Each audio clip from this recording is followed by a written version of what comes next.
Assalomu alaykum hurmatli obunachilarimiz. Bu yil mana biz ishlarni boshladik erta bahordan kelib Rossiyadamiz, xudo xolasa Altayskiy kraydamiz. Stupenkalar o'tkazilib cho'tkih quyitgandik. So'qillar cho'tkih tugatgandik. Bo'shatkalar tugalgan, xudo xolasa. Betlariga. Asosiy kirish xotimiz 15-3 dan qilib hammasini cho'tkih qilib stechkasini kuygandik. Endi bu yilga kelib mana stupenkalarni bosdik. Burchaklarni 45 kerak cho'tkih qilib, 45 burchaklarni ham zavodskiy burchaklar.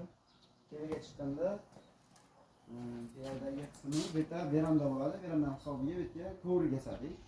Tevaroqdagi ko'rsatildi. Kovrik yasadik. Kovrik ham 45 kerak bo'ladi.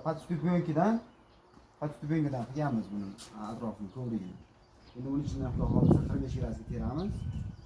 Qanday chiroyli chiqadi kuzatib boringlar. Biz o'tgan yil yo'q ketdik, videolar chiqarmay qo'ydik. Hammalarni uzr so'raymiz. Sekin-sekin videolarni chiqarishni boshlaymiz, xudo xolasa. Like bosib, obuna bo'lib qo'yishni unutmanglar. Bizning ishlarimizni kuzatib boringlar.